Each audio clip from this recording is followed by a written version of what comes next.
नमस्कार मंडळी. तर ना मी आत्ता बारामतीला आली आहे. वेदला सोडवायला आले होते, त्याला सोडवलं स्कूलला आणि आत्ता चहा प्यावा म्हटलं, कारण सकाळपासून काही चहा पिलेली नाही आहे मी, कारण खूप गडबड असते. मिस्टरांचा पण डब्बा होता आज, त्याच्यामुळे मग चहा पिले, 5 मिनटं शांत बसले आणि मग आम्हाला आता फ्लॅटवर जायचं आहे.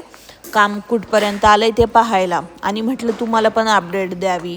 मग मिस्टर पण तिकडून आले होते ऑफिसवरून आणि मी पण इकडून गेले, आणि तेच आता बऱ्यापैकी काम उरकत आलं आहे. हे सगळं छान फरशी वगैरे खालचं पण बसून झालं आहे, झाडं वगैरे आणून टाकलेत, लिफ्टचं पण काम झालं आहे, पण वरचंच फ्लॅटचं थोडंफार काम बाकी आहे अजून. म्हणजे थोडं थोडं म्हणता म्हणता खूप सारं काम बाकी आहे, अजून महिनाभर तरी लागेल.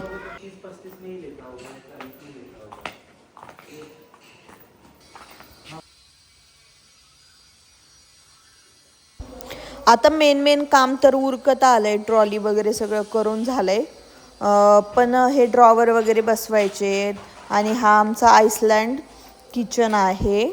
तर इथे शेगडी येणार आहे आतमध्ये, म्हणून ते तसं जागा ठेवली आहे. आणि बाकीचं काम पण बऱ्यापैकी होत आलं आहे. पण मोठं काम झालं आहे, पण छोट्या कामालाच खूप टाईम लागतो आहे.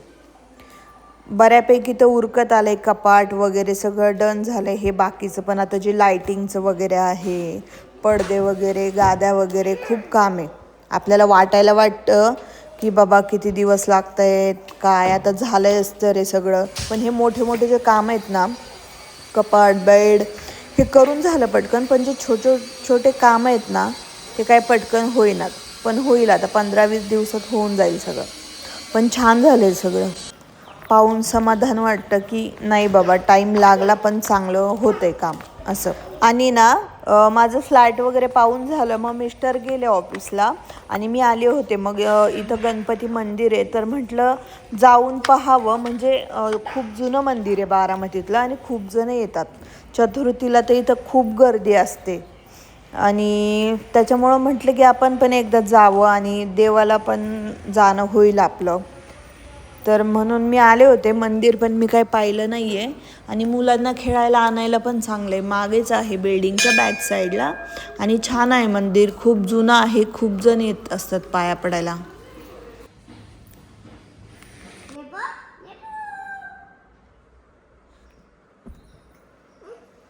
आणि मी काय घरी आले आणि 1 तासातच हे आमचे साहेब वेद लगेच 1 तासातच घरी माझ्या मागेच. कारण तिथंच मला 2 तास गेले बारामतीला, आणि यांचं असं धिंगाणा घालायचं चालू होतं.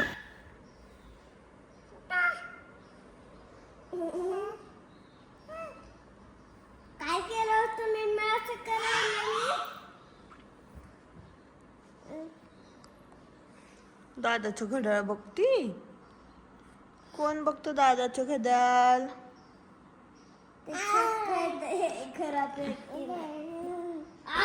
आणि तुम्हाला जर माझा व्हिडिओ आवडला तर असेच छान व्हिडिओ बघण्यासाठी आणि माझ्या घराची जर्नी पाहण्यासाठी माझ्या चॅनलला सबस्क्राईब नक्की करा.